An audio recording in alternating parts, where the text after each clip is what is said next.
I did put a poll, while we're kind of collecting and things like that. How do you currently use Google? And it has a list of, different Google tools and different reasons to use those tools and things like that. So there may be some things that you use. We'll kind of customize today's session based on the responses. So that, there's so much that we could talk about, and we only have an hour. So people who come get precedent in terms of, what do we want to talk about and what is the most important thing to you. So Nadia, welcome. Good to see you. Hi. Good to see you too. Great. Glad you're here. I know we're doing some pretty heavy SEO for you right now. So we're in the thick of it on your brand new website, which is great. And Kellie's note taker is here. Hello, Kellie's note taker. Good to see you. AI is always a wonderful thing, so we're happy to see you as well. So it's just about on the hour straight up. We may have people joining us, and we're going to be really informal today. If there's anything that I say that doesn't make sense or that you want to dive into more deeply or anything else, just let me know. And I am showing the wrong thing because Stella and I were just talking about something else. So you got me. Let's do this. Okay. All right. So I think it's some folks' first workshop with us. Just so you know, we're super informal. We do stop and talk about anything you want to talk about or whatever, because I do think if you made the effort to be here, we want to make sure that we're solving your problems and addressing your concerns and things like that. So on the poll, I'm seeing that some people are optimizing their site with Google Analytics.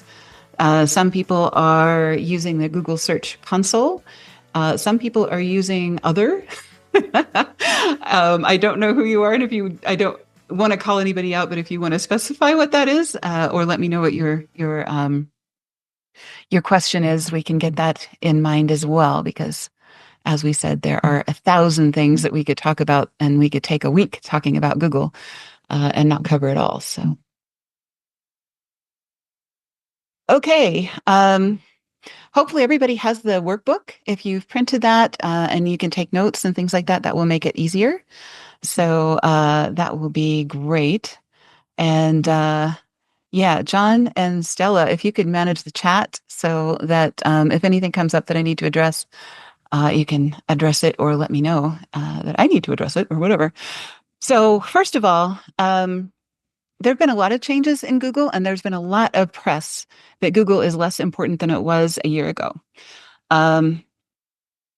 They've deprecated some of the Google Analytics. Google Analytics is not as powerful as it was a year ago because of some of the privacy laws in Europe have forced them to adopt a new way of doing things, that is a little bit different. They call it G4 or Google 4. And so, that's one factor that's gone into the reason that we needed to redo this workshop and things. So GA4 is actually what they call it, which does not collect as personalized of information, but it does collect a lot of information. And, of course, we have what they call cross-platform insights, where they're tracking things across different platforms, and they've made a lot of differences in the way that they collect and use information. So we're not going to talk a ton about that today. We're basically talking about the way things are now, not necessarily about how they've changed, unless anybody has any specific questions about GA4 and how it's different from the old Google Analytics, right? Also, they do have some enhanced reporting features that we'll talk about and so on. So Google is still the biggest single source of traffic, right? It used to be, there was a time when Google was controlling about 80% of the world's search engine traffic. That is down now, depending on who you talk to, to as low as 60-something percent. But it's 67? 47. 47. Okay. 7 to 49%. Okay. I've seen as of 2 days ago in an article on Forbes, I believe, or maybe Time. I don't know, one of the two. Okay.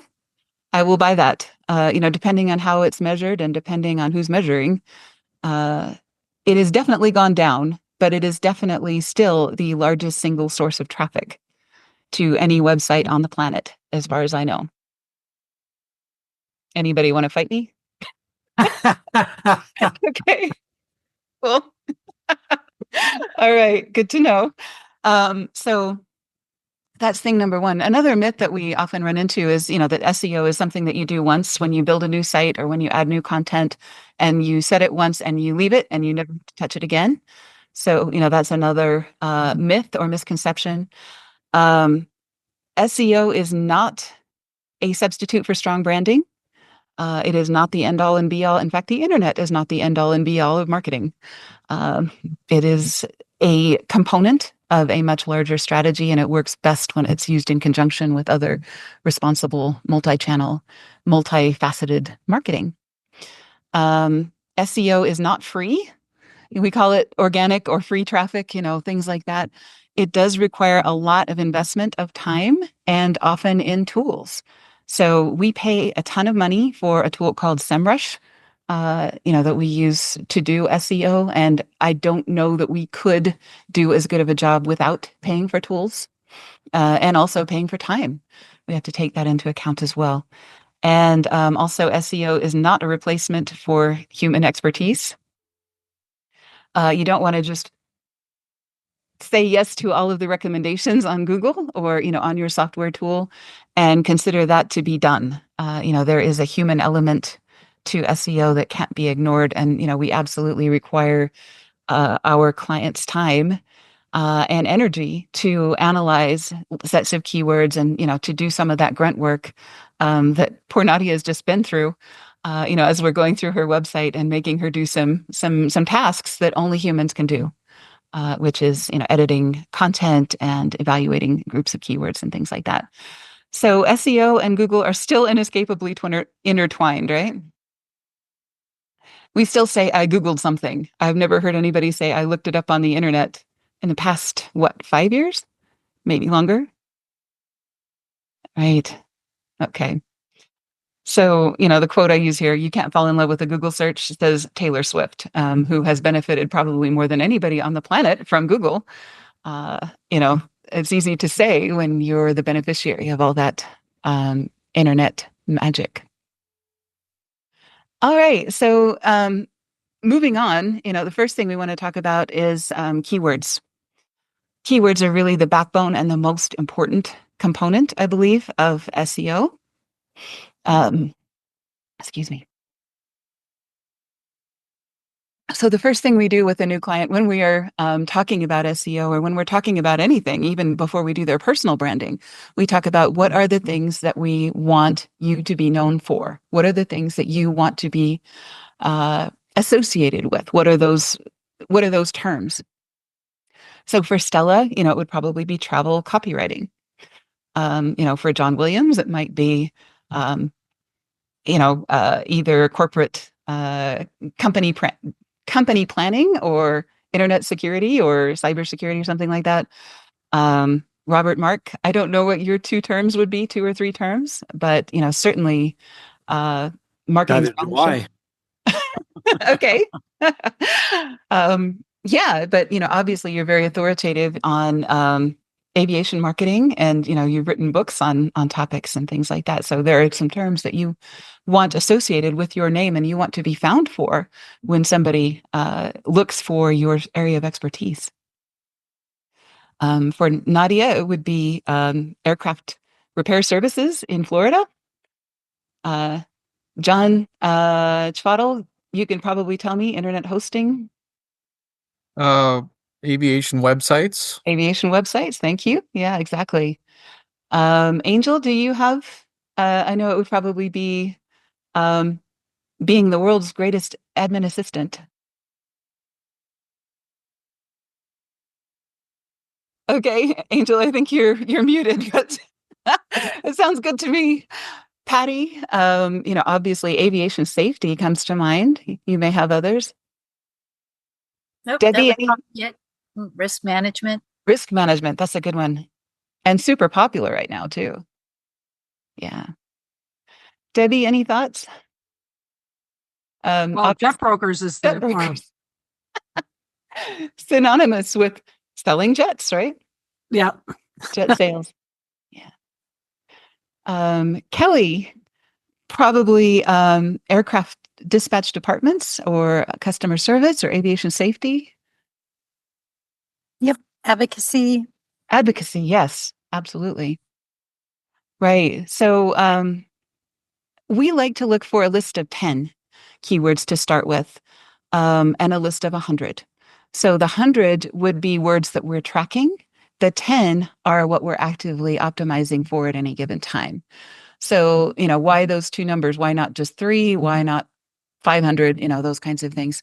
10, I think, is a great number because it kind of establishes a really cool set of territory that you're known for with the related keywords and other things. Some of them will be variations of what you do. I kind of like to look for groups of 3 each. So for us, it might be aviation marketing, digital marketing, and personal branding. Those might be the 3 that we would choose, or the 3 groupings that we would choose. And then we would choose 3 related keywords or 2 or 3 related keywords for each of those groups. And the reason that we do that is because it covers a nice set of territory for us, but it's a small enough group that we can legitimately write about those topics in a focused sort of a way. And we want to focus on something for at least 90 days and, really put our efforts into something that's going to have an impact. So 10 words, 90 days, that's a pretty good, achievable goal for search engine optimization. Then I take these 10 words and I put them in ChatGPT and say, brainstorm the related keywords to these, and then it gives us a list of 100, brainstorm 100 keywords that are related to these. ChatGPT is terrible at a lot of things, but it's really, really good at this because it is a machine and the search engines are machines. So they think kind of similarly. So, it's really, really helpful, I think, to use machines to talk to other machines. So I come up with a 10 as a human being with no assistance from anywhere, and then come up with 100 with some assistance from ChatGPT. And then, of course, I have veto power over ChatGPT because it works for me, gosh darn it, not the other way around, right? And Paula, if someone wasn't sure of their 10, another way to use ChatGPT is to do a description of that person, put that into ChatGPT and say, give me 10 keywords to describe this person. Right. And I have 5 keywords or whatever. In fact, yeah, that's you're giving away some of our trade secrets, but we take somebody's LinkedIn profile, turn it into a PDF, feed it into ChatGPT and say, describe this person in 10 words or less. And, that's often a good starting point. It is sometimes completely wrong or absolutely off base, but it's a fun exercise in any case. And it's fun to do with a client, on Zoom, Well, let me interject a thing about ChatGPT. Okay, I knew you would. Thank you, John. It's called an AI sandwich if you do it right. Mm-hmm. In other words, you give ChatGPT something to chew on, it gets done, you got to look at it and say, BS, or refine it a dozen different times and let it run again. And when you get the result you think you want, then you got to go do a sanity check to make sure it's not lying to you. Right. I mean, it won't lie to you intentionally, but it is a machine. Yeah. And it has garbage out. What and it also takes other garbage you don't know about and puts in there. Right. And that's why the human has got to be involved to start it, to look at its output, refine it, look at its output, refine it, look at its output until you can't find anything wrong with it. Right. So, the 3 criteria that we use to evaluate keywords, are these the right ones? And, are they the best ones for this company, this client, this person? And this is true of personal branding, and it's also true of company branding. How relevant is this word to the most lucrative service that this person is trying to sell online, basically? So, you may have many different products and services. So, In most cases, we're doing marketing, and in most cases, our results are measured by profits. So, that's why we want to ask, what is the most lucrative product or service that you are selling right now? Is that represented by a word that people tend to look for? When they go to Google, what are they going to say if they are having the problem that you solve? And that's one of your keywords, obviously, or many of your keywords, depending on how important that is. The second factor is popularity. So if you have two keywords that are equally profitable for you, equally relevant and equally profitable for you, then how popular are each of those keywords? And we would choose the one that is more popular over the one that is less, because more people are searching for that right now, and it's a bigger opportunity. So the classic, and Robert, Mark, I know you're probably going to correct me on this because this is a classic textbook marketing thing, supply versus demand. The supply is what's available on the internet. In this case, what are people finding when they look for something on Google? What's the supply? What's already there? The demand is how many people are looking for it. No, that's good. Okay. So the number of searches each month for that particular keyword, and it may go up and down, like for flight schools in spring, we obviously have a huge uptick in demand for flight training. So, some of those keywords are seasonal, and other things, they become more and less popular over time. So sometimes we have to make adjustments, but we always want to go for the most popular version of that keyword once we figure out what are the most relevant keywords. And then the third is competition. So especially if you're a mom and pop business and you know that there are whales or monsters in your category, you may want to sidestep some of those whales and monsters and say, you know what, we offer services a little bit differently than other people. So, perhaps we're going to sidestep some of the competition and not go head to head on the same keywords that everybody else is doing. So an example of that would be, let's say if you're a photographer and jet photography is a super popular keyword, but warbird photography may be a specialty that you have that not as many people are doing, and that some of the whales and monsters in your category aren't competing for. So, that way you can take a smaller hill and, win the battle that way without spending as much time, energy, money, and so on, and get a lot faster success that way. Yeah, the technical word for that is longer tail keywords. Mm-hmm. Are less popular. Back when I was posting on Instagram a lot, my photography, Mm-hmm. I would put a good mix of the top keywords for aviation photography. Mm-hmm. As you said, warbird photography, or maybe the make and model of the aircraft. Mm-hmm. And so people that are paying attention to those longer tail hashtags or keywords, Mm-hmm. it becomes super popular there. Yeah. And then that kind of pushes you up in those more popular keywords or hashtags. Yeah. And so you just kind of climb up Right. that ladder of difficulty in keywords. Right. So does everybody have 10 keywords written down? No. Okay. Raise your hand if you do. You got your workbook. You can put those in. If you can do 3 categories, that's great. You may not be able to get this done during the session, but if you do, you'll come out on the other end of today's session with a really good starting place for an SEO, a very successful SEO campaign. Cool. Anybody need any help with anybody struggling with keywords and anything that the group can help you with? Or do you want to struggle in silence? It's up to you. Raise your hand if you want to talk about this some more, or else we'll move on. Raise your hand or say something, either way. Real quick note, is your company name a good keyword? Yes, it is, if you already have the brand equity that people would actually be looking for you by your company name. But it should not be the only thing that you rank for. A lot of people will, when we do initial consultations, they'll say, hey, I'm first on Google for my company name. Well, hooray for you. But are you first on Google for the things that people are looking for that may not know about your company, as the best option, or are you only singing to the choir? Are you only singing to are you only popular with your current customers and not finding any new ones who may not know that you're in that business or providing that product or solution? Cool. All right, cool. Moving on. Google Analytics. We're actually going to take a live field trip to Google Analytics.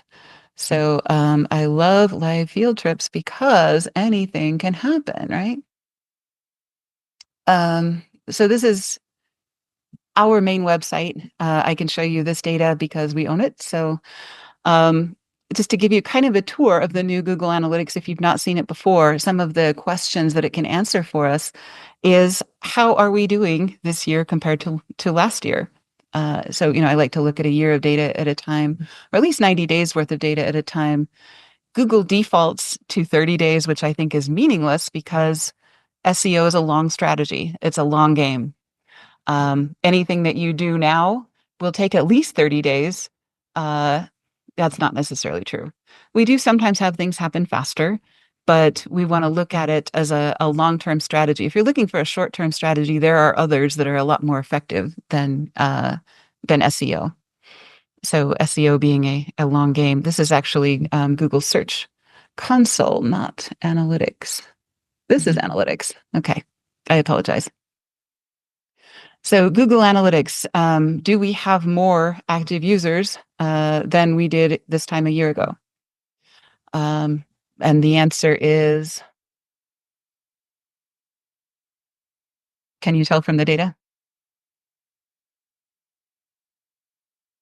From this graphic right here? How many active users we have this year versus this time last year. So this is about November, December of 2023. This is November, December of 2024. Anybody? Bueller? Bueller? Okay. It looks like I have more. Right. Thank you. Thank you, Patty. Okay. So it's a nice way to see graphically, how are you doing in a quick snapshot? And this is, on the reports page of Google Analytics. So, how are we doing this year compared to last year? That's a really common question in terms of, your website traffic and so on. The next one, most common question that we get from clients is, where do people find our website? How do people get to our website? For us, the answer is email, by a lot. A lot of people ask, well, is email still valid? Should we just be doing paid search? Should we just be doing Facebook ads? Should we just be doing, one of the newer platforms, et cetera, et cetera, et cetera? Because email is so antiquated and everybody's doing it and open rates are so lousy and everything else. Not necessarily true. Email is still a fantastic deal, because it is super cheap to do. People, you own your email list better than you'd own pretty much any other, what am I going to say, marketing metric. You can send email to them whenever you choose. It's not dependent on a third party.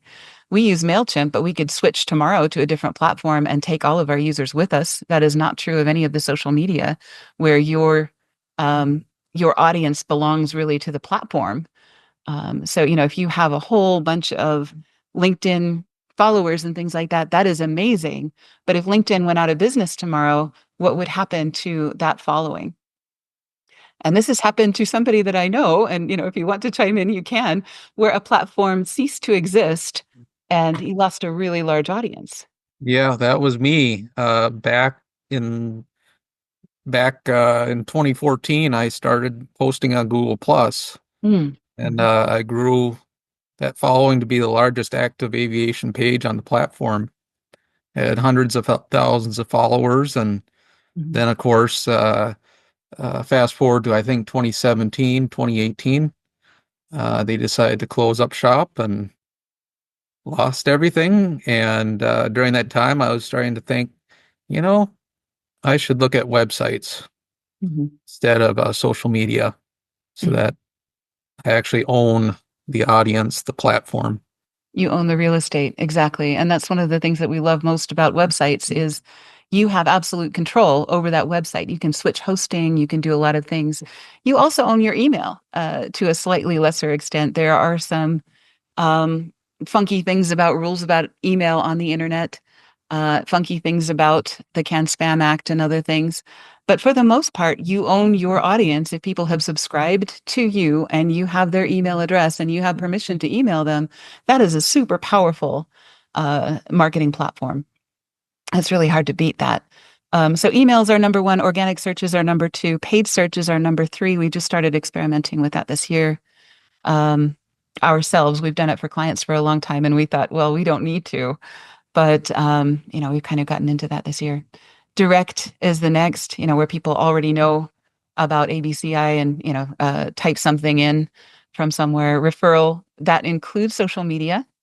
And our biggest social media right now are LinkedIn and YouTube 1 and 2. And they have been for the last 3 years, or 1 and 2 referral partners. So you can also see, where is our traffic coming from? The United States, of course, no surprise there. Poland, big surprise there. I'm not sure why that is, but it is possible that that's something we need to dig into. That's actually a surprise to me. I hadn't noticed this report until today.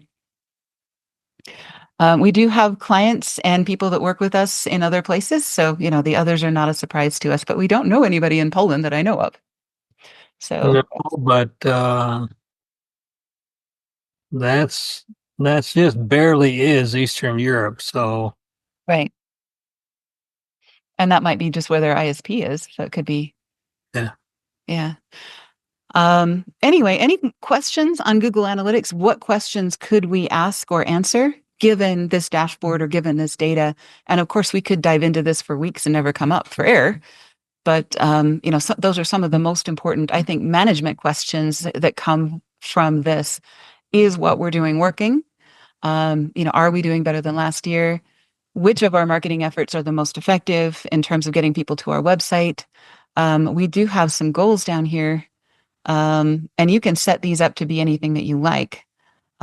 These are different pages with the views. What pages on your website are the most successful? We did this kind of on a lark. Aviation startups and side hustles, 50 plus businesses that you could start, in the aviation industry. That turned out to be incredibly popular. Who knew? So, that's a thing that kind of informed some of the decisions that we've made. Maybe we should offer more services for retiring pilots and, other people who are interested in something along those lines. So, there's a lot of marketing data that we get from this that we used to pay. When I worked for Wells Fargo a million years ago, we paid Gartner Group hundreds of thousands of dollars for this kind of data. We had a subscription that did market analysis and other things, and we paid a ton of money for that. Key events, this is something that you can fit. You can set up custom. Like, one of the things that I wanted to know is, what is a long site visit meaning? More than 2 minutes, I would consider that a success. Or somebody that visits many pages, I would consider that a success. So those are things that I want to track, and those are some custom things that I can track using Google Analytics. Any questions or comments or thoughts about questions that you have that you want to be able to find the data for? Something to keep in mind is as the increase in ad blockers are used, the actual statistics in Google Analytics,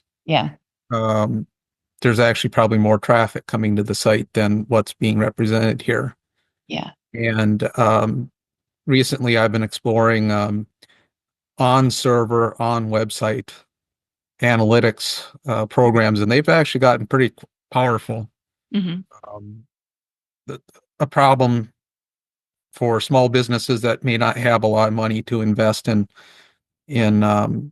more advanced tracking is tracking form completions and all these nitty-gritty things.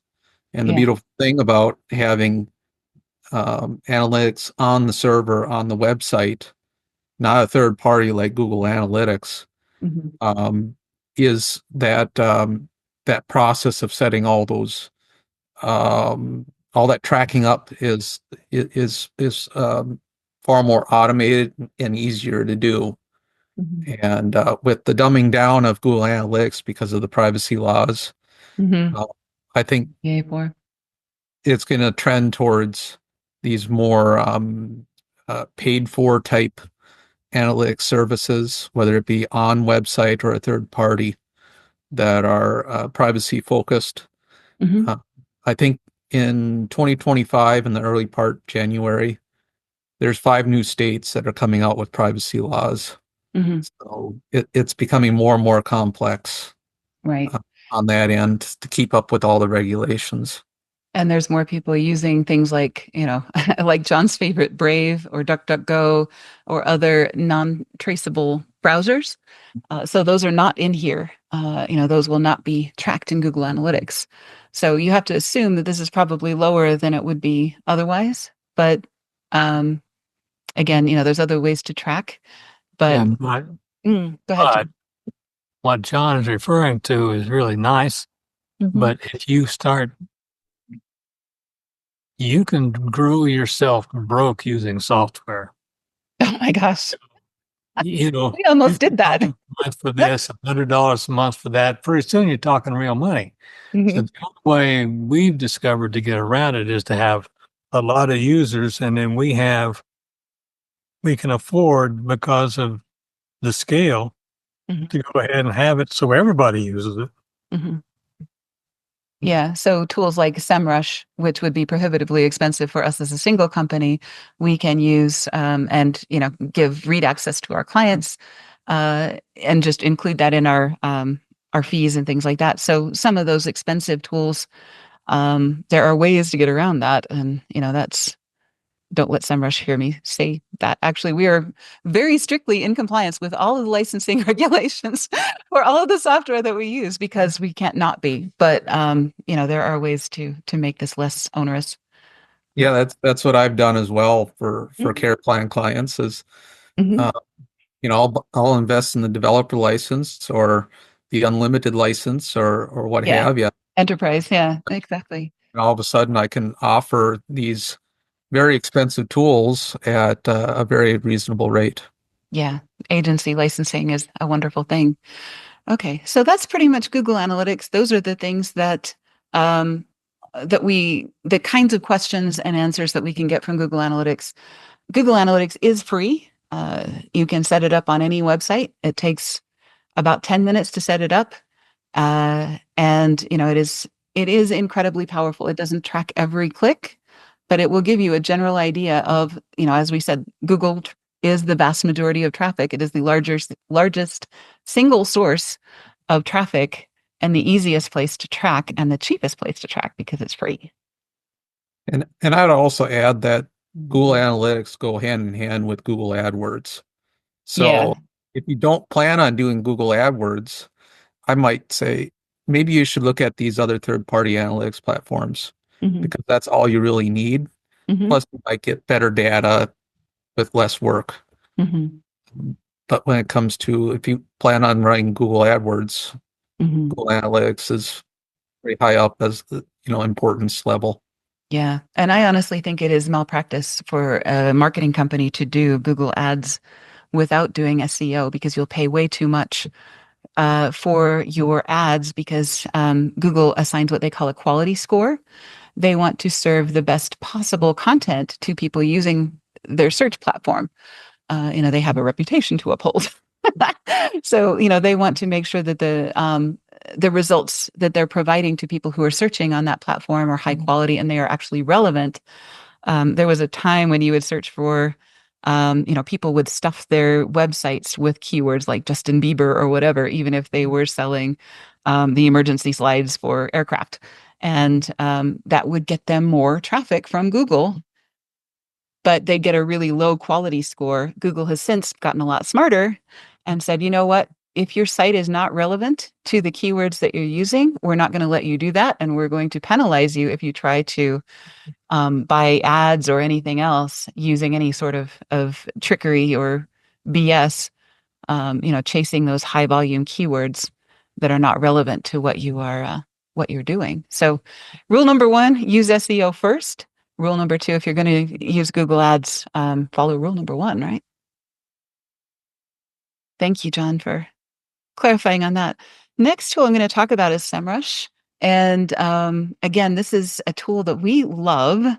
And I wish it were not as expensive as it is, but there it is.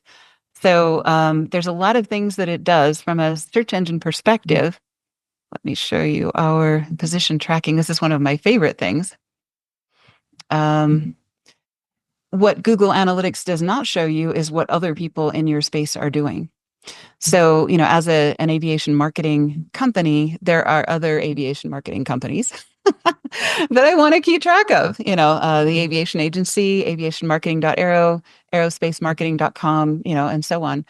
I want to know how my site stacks up to theirs. Are they getting more traffic than mine is for the keywords that I want? Are they getting better visibility than mine is for the keywords that I want? What is my rank when somebody types, of course, ABCI, aviation marketing, I better come up number one.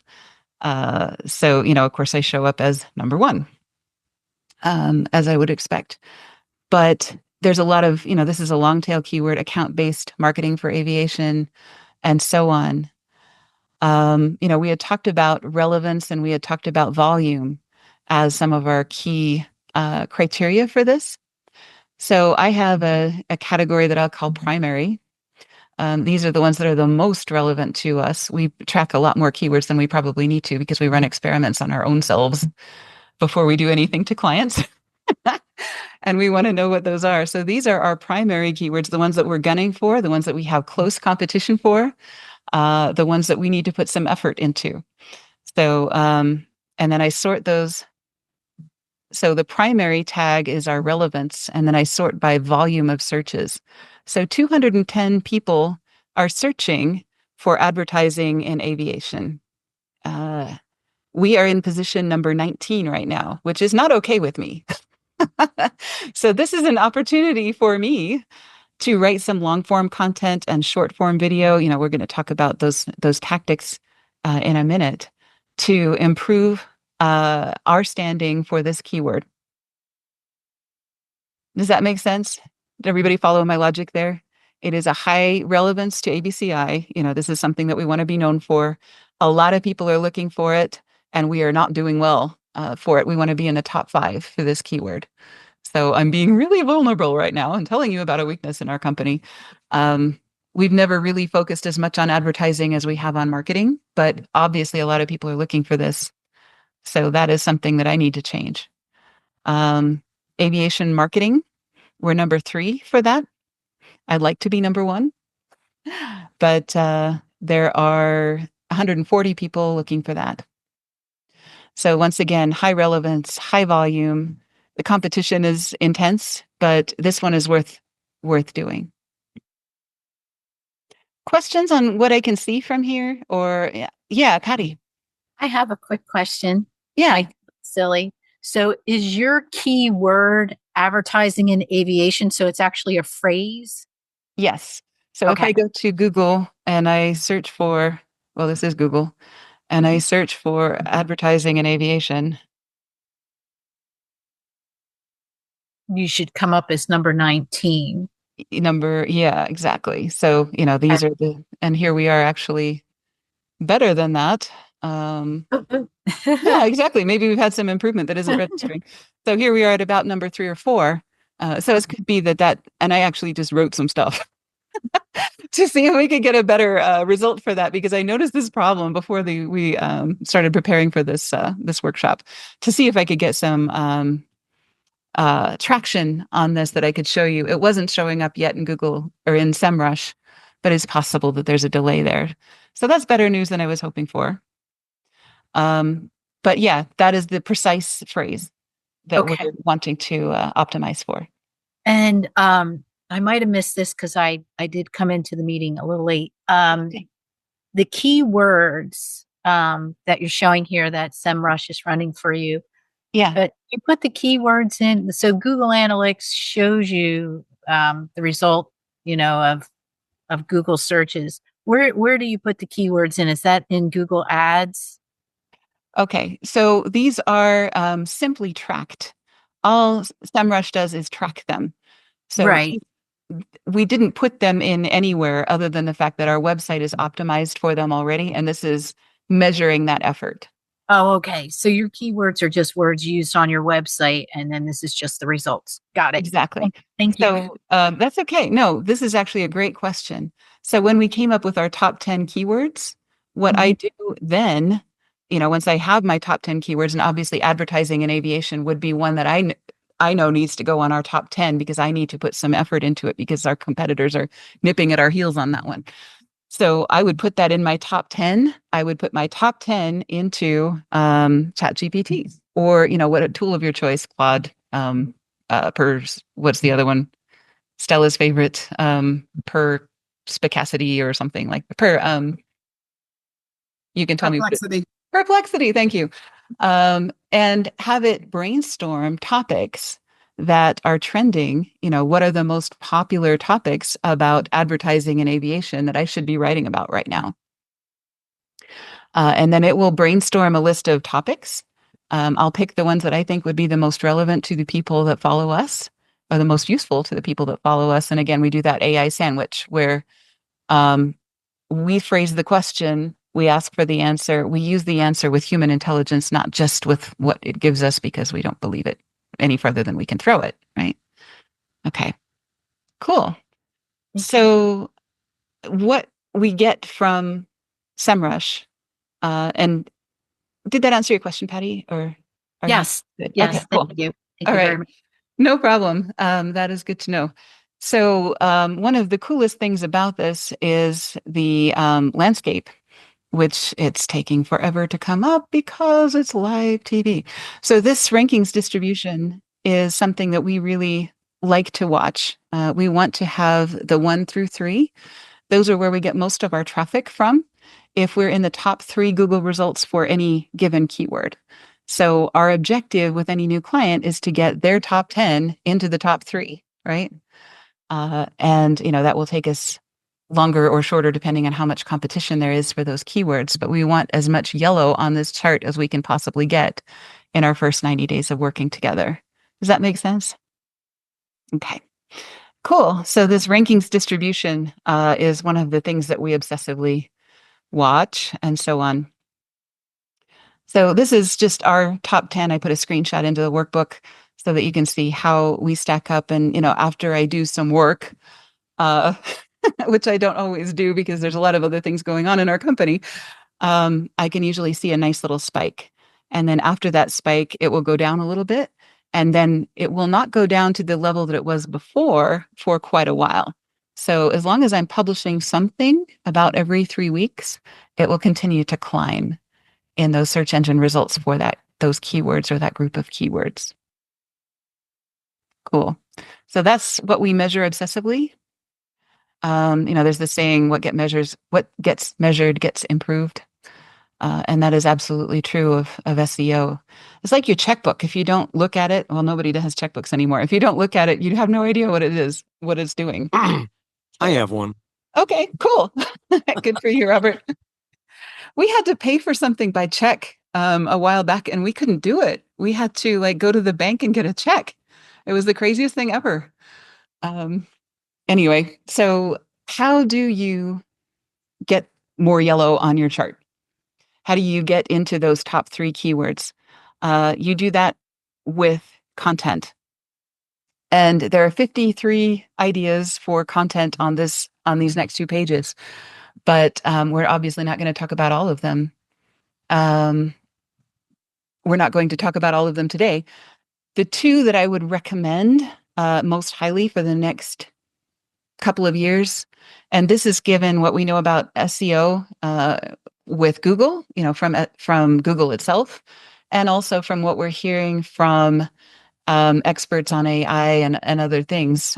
We read pretty obsessively and we do a lot of things, but all of the research that we've done has kind of led us to the conclusion that there are 2 types of content that are going to perform best this year, next year, and as far as we know, the year after, but don't quote me on that because it's a pretty short window for technology changing. Long form articles and short form video. So when I say long form articles, I mean like 1,500 words or more. And the reason is because those are seen by the search engines as super credible. They are seen by ChatGPT and, the other AI tools that are developing results for people, answering people's questions and so on. It gives them enough meat to chew on. Those are things that we're writing them for people, and we want to be readable. So a lot of people will say, I'm never going to read 1,500 words. That's BS. You will absolutely read 1,500 words if you're interested in the topic. And if it's well written and well navigated with subtitles and infographics and other things. It's and just let me say that that 1,500 words changes. I mean, it's changed since we've been in here from anywhere from 500 up.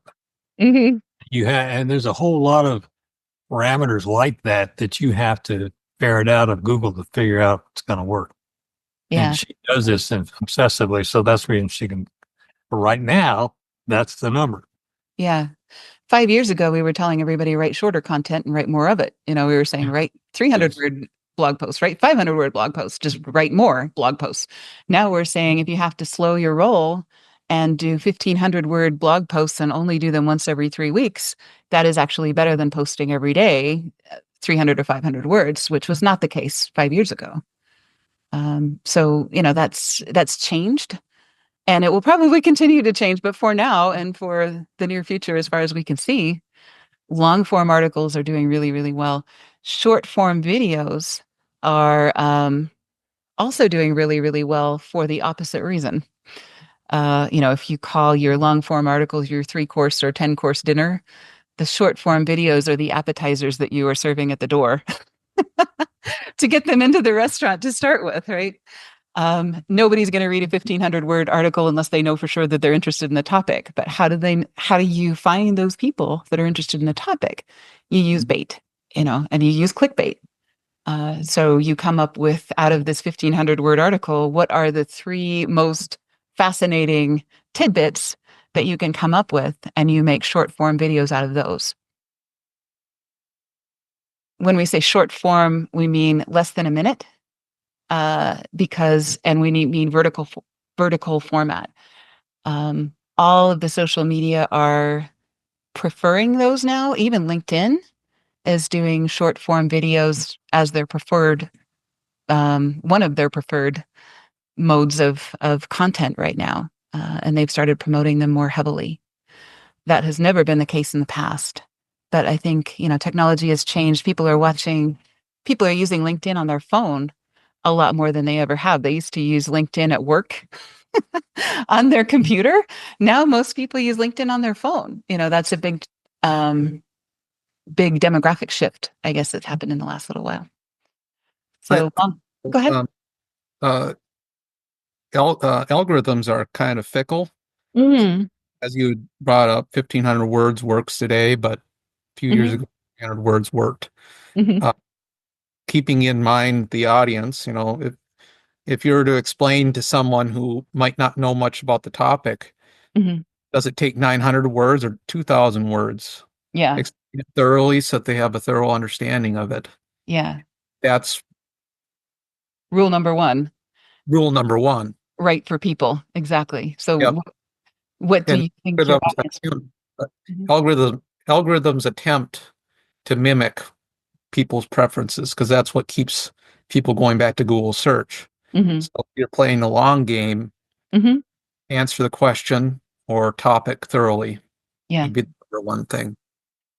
The nice thing is, if you've been in business for a while, like a lot of us have, you have content that is short, you have content that is long, you have a nice diverse portfolio that you've built over time. And you will find, like that article that we wrote on the 50 different business ideas in the aviation industry, for startups and side hustles. That did not do well when we wrote it. It was too long for the algorithms at that time, but it's doing much better now. So, if you do write something that is outside of the algorithm, you are investing in the long-term future of your company, potentially, if you are writing what people want to see. And the algorithms will eventually turn in your favor if that's what people want, right? As machines get better at guessing what people want. So let me interject a comment with respect to ChatGPT and machines. Okay. Figured you would. 3 days ago, ChatGPT was caught lying to developers. I saw that. Now, I just sent everybody a text so you can read what it says. And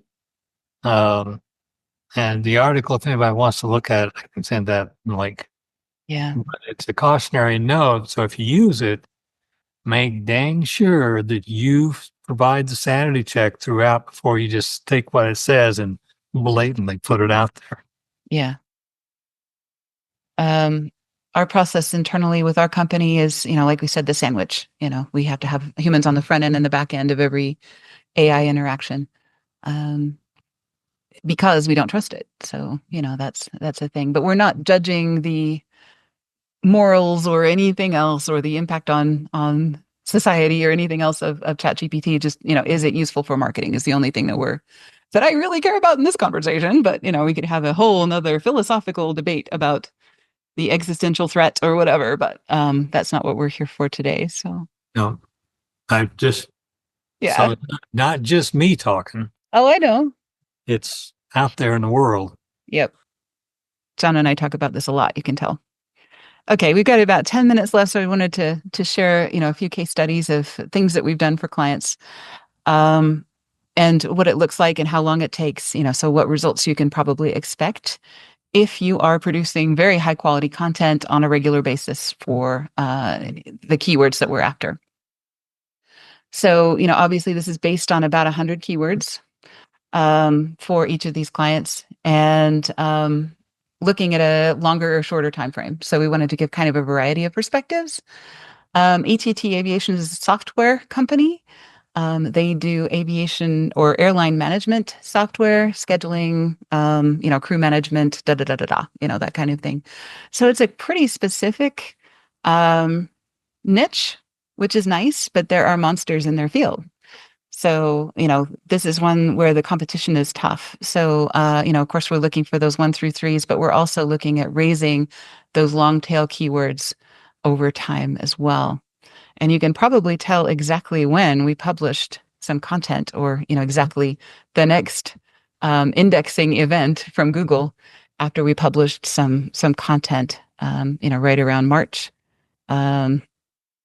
right around November, and so on. So this is the better part of a year of effort on this part. Aerostar training. This is a super competitive market for professional aircraft pilots. They specialize in type ratings for 737s and A320s. So very narrow set of keywords, but we really need to nail the snot out of those keywords. So, we really focused on the ones that we needed to be in that top 3, 4.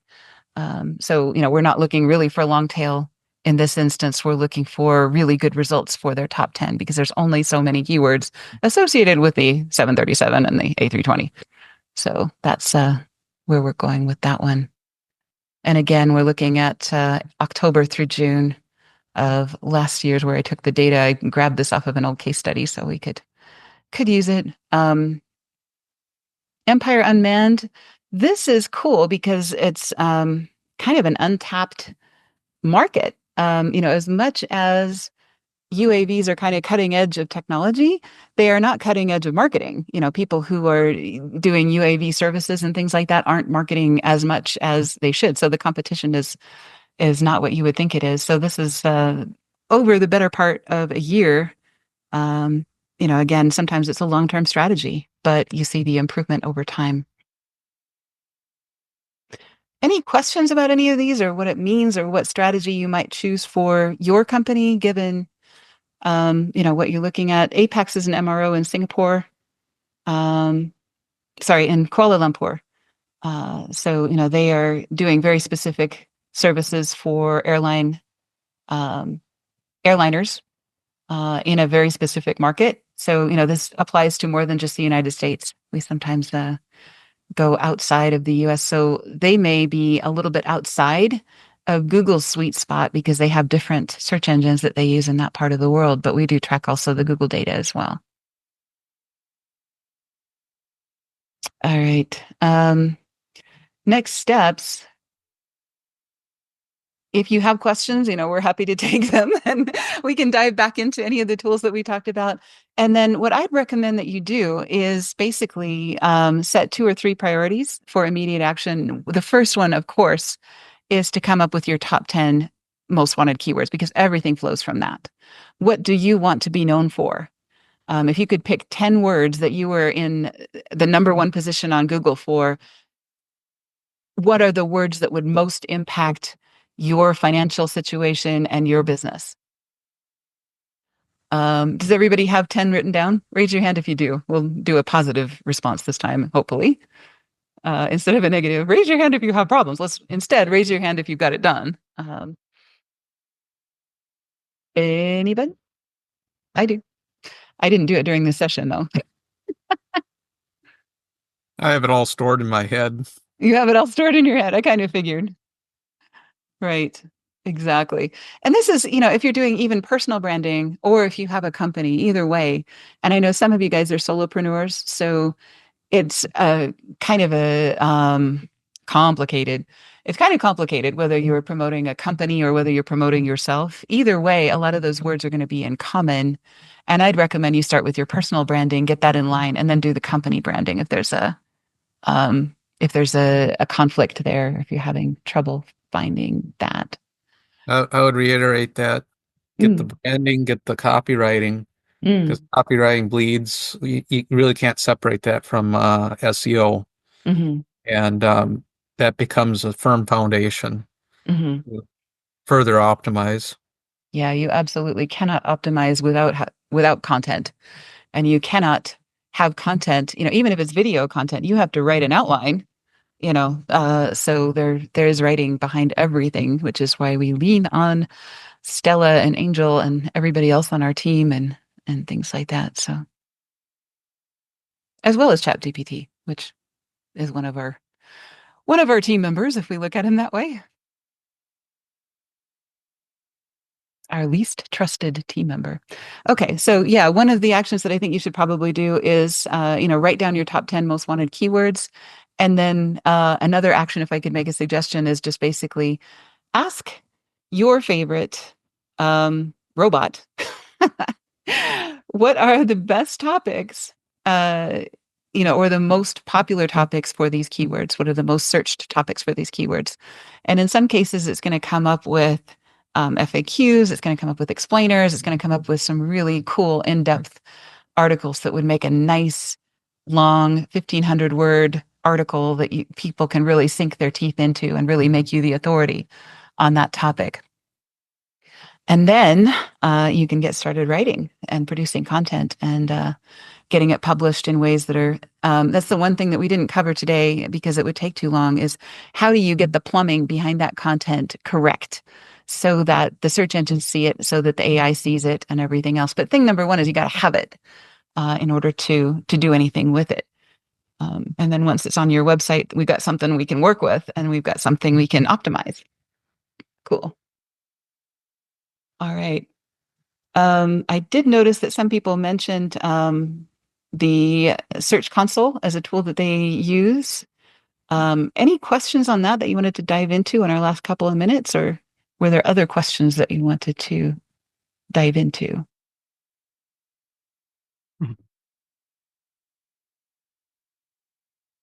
What's the best way to reach out to you after this? Would an email be, or the phone, or what?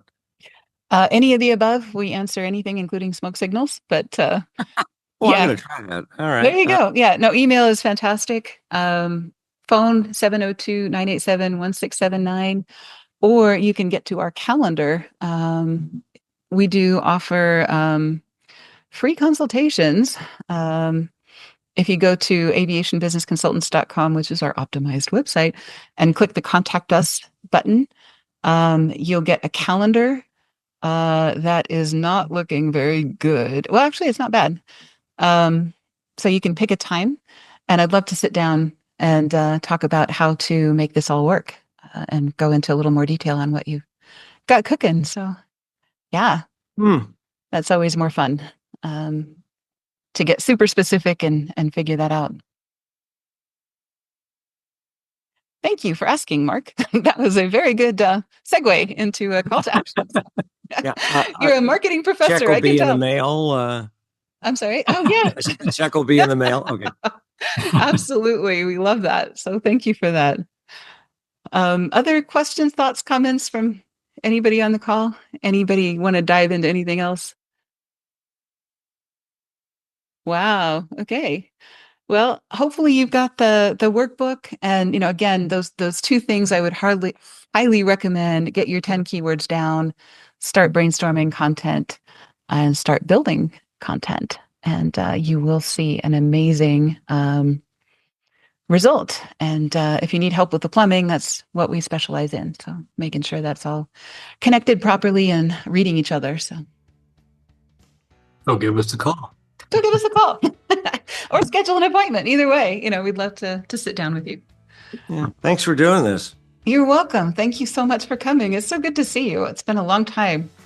I remember the first time we met, we had a booth at NBAA, which was the stupidest marketing decision we had ever made. You had the magician. Yes, we had the magician. The guy with the top hat. I remember that. Yes. My God, what year was that? 1847. Yeah. A while back. Right. That was our You first. said that was the stupidest thing you ever did. Why do you think it was stupid?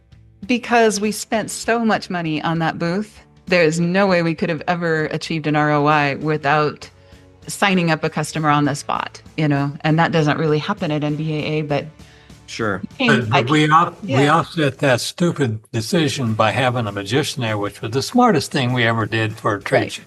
Yeah. If you're going to do a trade show, do the heck out of it. So that's, corollary to that. So if you're going to do a trade show, go all in on it. Wow. What year was that? Oh, geez. That was 2006, wasn't it? 6 or 7 or 8, somewhere in there. Mm-hmm.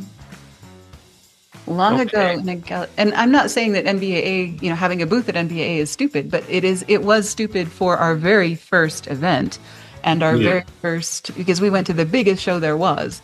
Sure. And we were the tiniest.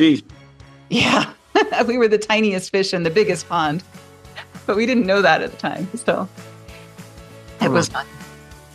All right. Well, thanks, you guys. Thank you for coming. And if you have any, of course, you know how to find me, Basecamp if you're a client, and, calendar or phone or email if you're not. And we will move forward together on more of those yellow, getting more yellow things in the next year.